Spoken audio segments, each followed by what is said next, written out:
Boas-vindas a mais um episódio do podcast Maraca. Hoje, de novo, eu vou abrir as portas de um tema que é grande demais para um podcast, mas também grande demais para não estar em um podcast. Aparentemente, essa é uma característica minha que eu estou conhecendo agora, enquanto faço esse projeto. A característica de abrir portas bem amplas e convidar a gente para olhar pelo menos uma frestinha aos poucos. O tema que eu queria falar hoje é liberdade e educação. É a tal liberdade que todo mundo sabe o que é, mas ninguém consegue definir. A tal liberdade que pulsa dentre as grandes questões da humanidade desde que a gente se entende por gente. E na trajetória parental, né, nós que somos mães e pais, ou educadoras, educadores, vós, avós, é muito difícil não nos depararmos com reflexões sobre liberdade enquanto educamos uma criança. Liberdade e educação são temas que andam de mãos dadas, né? São dois temas que se encontram nessa vontade de compreender, atribuir sentido e zelar pelo desenvolvimento da vida humana. Se a gente mergulha em um, a gente chega no outro, e vice-versa.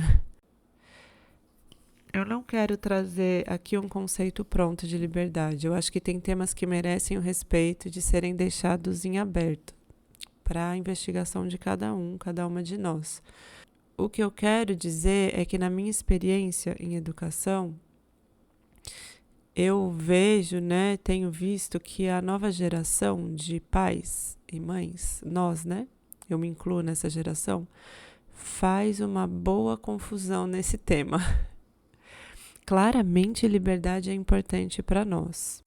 Claramente, liberdade é essencial na forma como queremos educar ou como vislumbramos nossos filhos e filhas adultos, livres, né?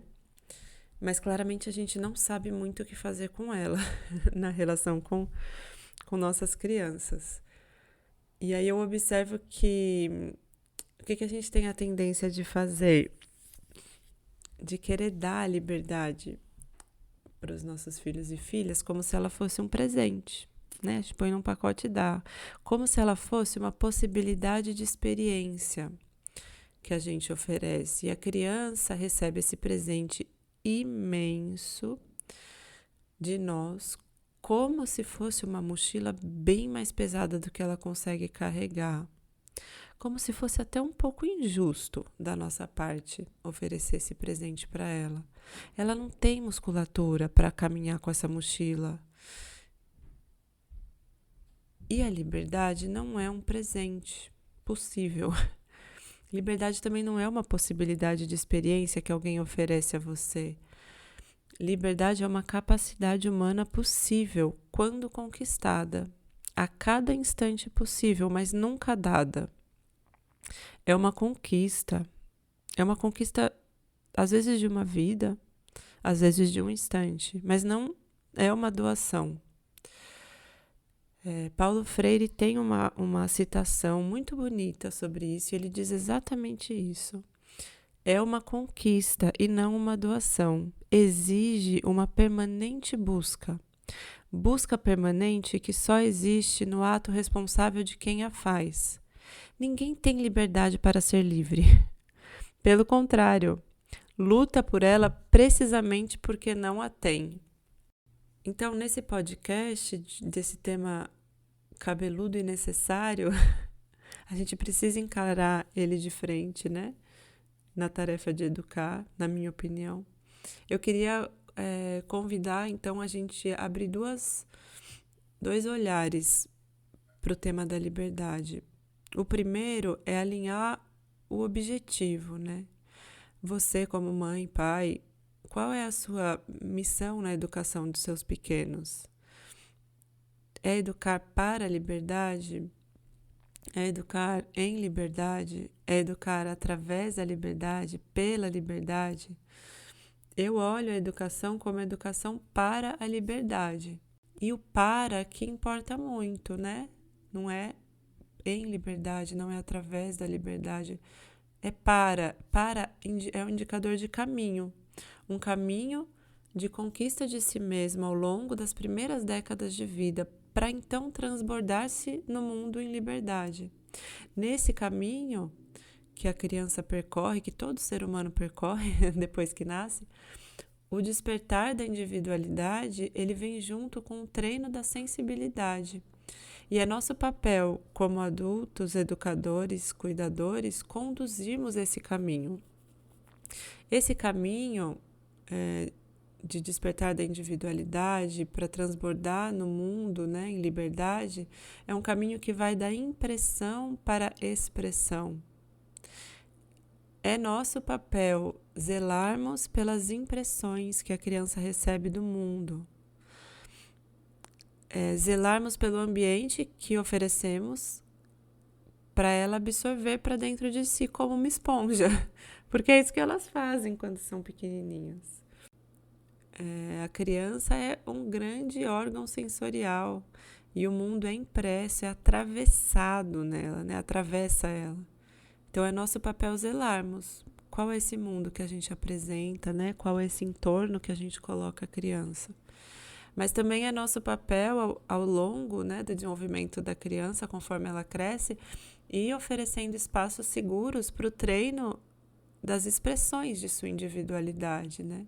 Esses espaços são diversos ao longo do crescimento da criança, das fases do crescimento. As necessidades de expressão de sua individualidade mudam conforme a idade, né? Então, o meu primeiro convite é lembrar da preposição para, educar para a liberdade como uma indicadora de caminho, de processo.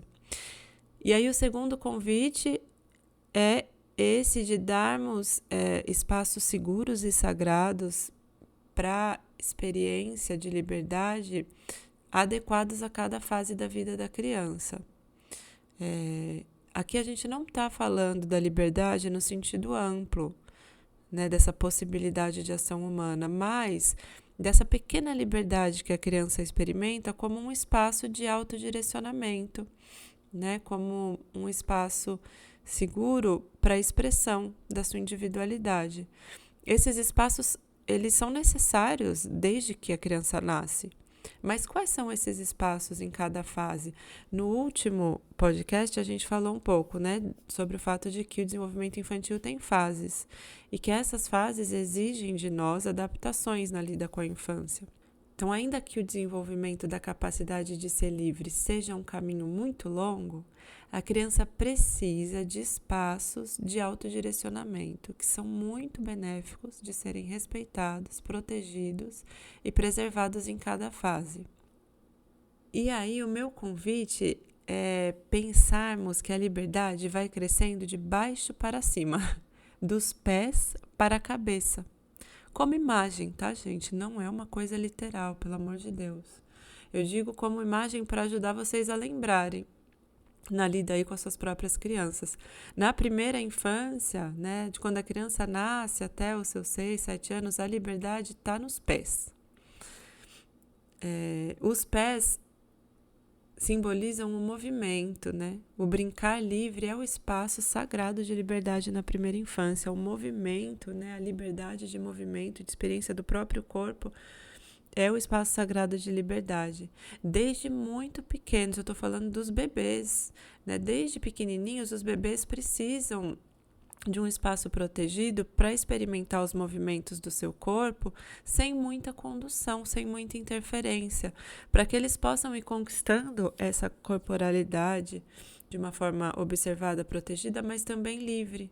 A gente não precisa colocar o bebê, treinar o bebê a conquistar movimentos, a ficar de bruço, a engatinhar.